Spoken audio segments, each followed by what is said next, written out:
It's July 4th, and today is the final day to cast our votes for the Prometheus Awards, which is the award for the best novel of the year that has a science fiction and fantasy theme and is also pro-freedom and anti-tyranny.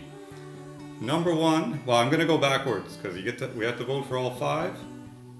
Fifth place for me, what comes in last, goes to War by Other Means by Carl K. Gallagher. I'm sorry, Mr. Gallagher. This one just didn't work for me. I actually only got to chapter 3, and possibly because it's book 7 in the series, and maybe if I had started at book 1, I could not have put it down. But I found the writing style just way too summarized. Things that I would have liked to have seen happen were just summarized in about a paragraph. Overall, the themes of freedom and peaceful, harmonious relations between people seem to be portrayed well in this book, and from that standpoint, and also from a science fiction standpoint, as you can see from the rather cartoonish cover, it probably gets high marks, and maybe that's why it was nominated. But I'm afraid it didn't work for me. So that was 5th place.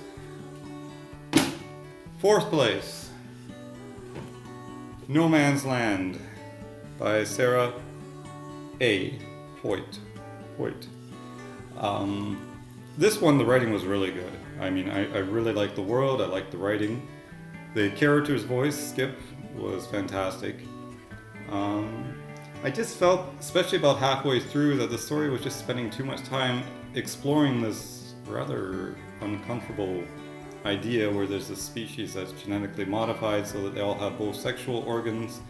So it's called No Man's Land, and I'm actually not quite clear once I started reading the book, because it seems like everyone on this planet is predominantly male characteristics, except that they also have a vagina and breasts and can bear children, though they can also impregnate, which gets a little confusing. And she does a really good job, if this is what you're into, exploring how this type of society would function and how they mate and marry and have children. And it just really wasn't my thing.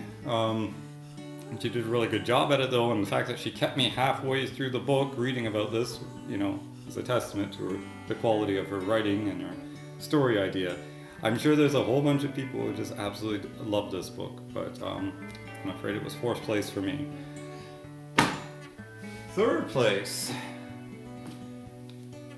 A Kiss for Damocles. My Greek isn't as good as it should be, by J. Kenton Pierce. Kenton? Yes. I just want to make sure I said everybody's names right.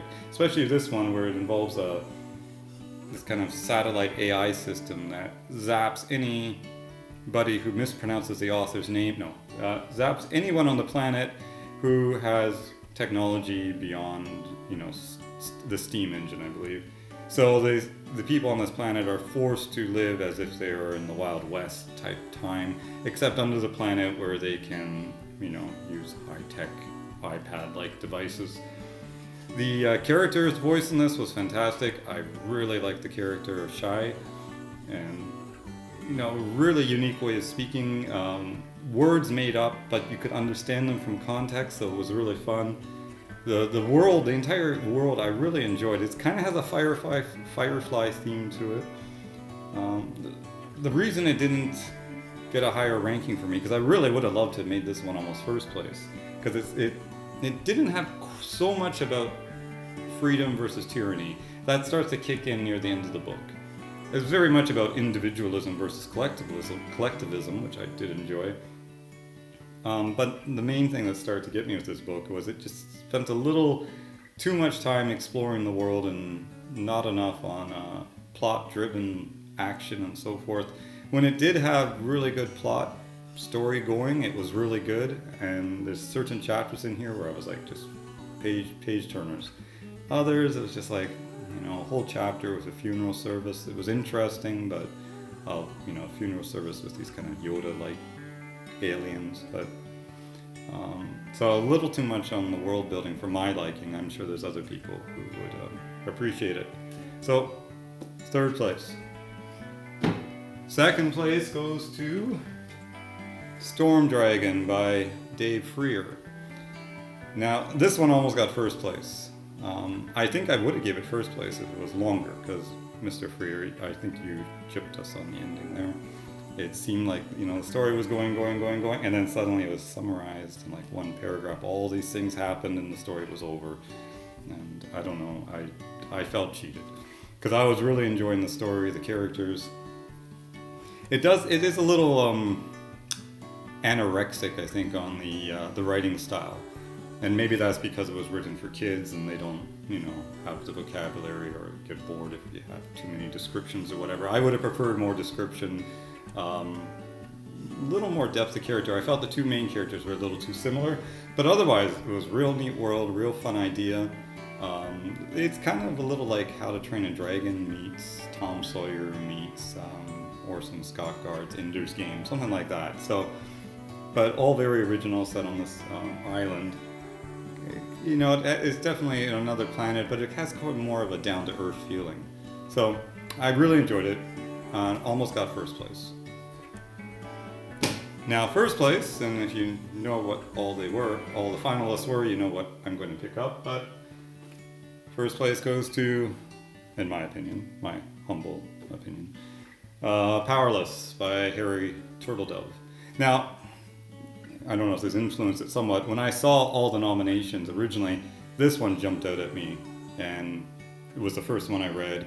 The idea of it being set in an alternative reality where the United States of America, as well as Canada, Mexico, and I assume almost the rest of the world is under Soviet rule, really fascinated me. The main character being a man who runs a produce store in Los Angeles, and he's told to put up some communist poster and he just refuses, and that escalates into a whole series of events.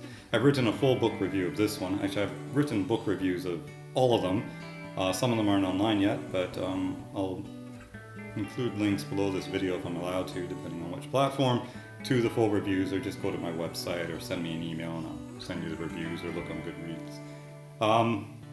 Yeah, so this one got first place. I really enjoyed the writing style. It just had the right amount of depth and description. The main character was not an easy to understand guy.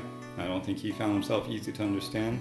It's not the type of person I would normally hang around with, but I enjoyed it being in his company for whatever number, 250 so pages. Some of the other characters were a little flat, but it made up for it with the main character. It's a tad anticlimactic at the end, but in kind of a literary, satisfying, human way, kind of like life.